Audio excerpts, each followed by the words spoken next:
भीष्म दादा कहते हैं, गोविंद,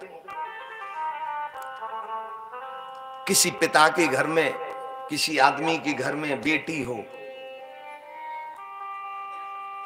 और बेटी विवाह योग्य हो जाए और तब तक उसको कोई बुलावा आ जाए जाने का, कोई बीमारी ऐसी लग जाए और वो चलने की तैयारी में हो, तो उस बाप की हृदय में एक वेदना जाती है कि मैं अपनी बेटी के पीले हाथ नहीं कर सका।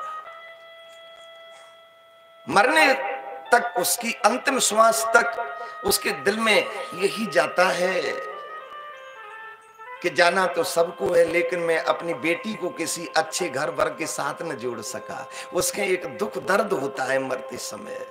तो यहां भीष्म दादा ने कहा है कि गोविंद, तो मेरे भी एक बेटी है, मैंने अपनी बेटी के लिए तमाम घर वर ढूंढे,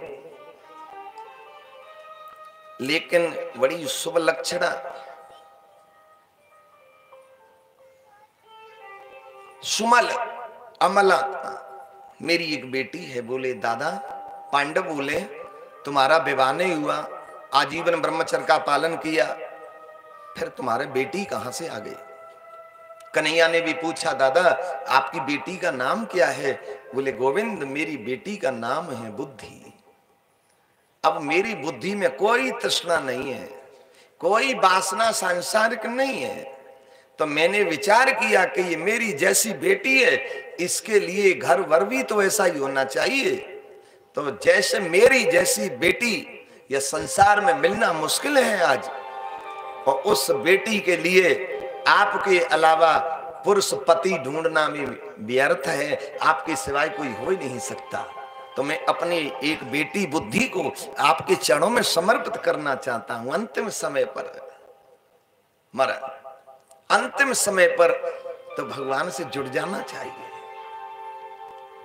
लियाकत हो तो स्वीकार करें। उसी समय कन्हैया ने इशारा कर दिया, अपलक नेत्रों से गोविंद को भीष्म दादा ने देखा और देखते ही देखते पंच भौतिक शरीर का त्याग कर दिया। महाराज विष्णु की दृष्टि हुई, आकाश में नगाड़े बजे, लेकिन इधर भीष्म दादा के शरीर छोड़ने के तो तत्काल पांडव परिवार रोने लगा। हमारे बाबा छोड़ के चले गए, हमारे बाबा चले गए। तब कन्हैया ने समझाया, नहीं नहीं नहीं, रो मती। क्यों? कि ऐसे पुरुष के लिए, ऐसे महापुरुष के लिए, ऐसे संत के लिए रोया नहीं जाता है। क्यों? गरुड़ पुराण में लिखा है कि जीवात्मा के जाने के बाद जो घर वाले यहाँ हाय करते हैं, तो उस जाने वाली आत्मा को रास्ता में कष्ट होता है। तो आप रो मती। जैसे ही देखा, समझाया, और रोना भी चाहिए, लेकिन किसके लिए?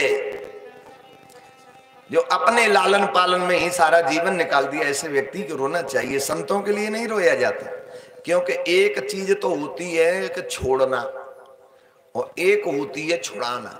यानी हमारी जेब में 100 रुपए रखे हैं, तो हमने कहीं मंदिर में दान पेटी में चढ़ा दिए, तो हम रोएंगे कि हंसेंगे? परीक्षित जी, हंसेंगे ना। अच्छा कार्य करके तो अच्छा लगेगा ना, मन में शांति आएगी, ये मैंने अच्छा करा है।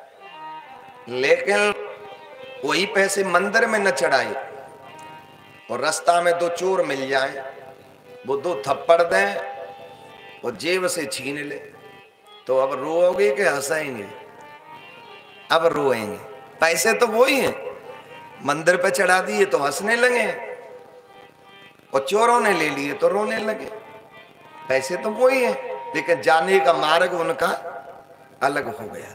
तो ऐसे ही संत और गृहस्थ में फर्क क्या है?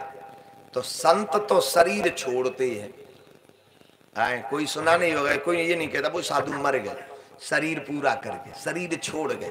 ये तो संत शरीर छोड़ते हैं, तो इसलिए उनके लिए रोते नहीं है। वो हम लोगों से छुड़ाया जाता है, हम लोग से छुड़ाया जाता है। संत 1 मिनट में छोड़ देते हैं, वो हम लोग 90 वर्ष में भी नहीं छोड़ पाते, इसलिए ही तो रोते हैं। एक ट्रेन में महात्मा जी जा रहे थे, उनका बहुत सारा सामान था, तब तक एक बैठ गए।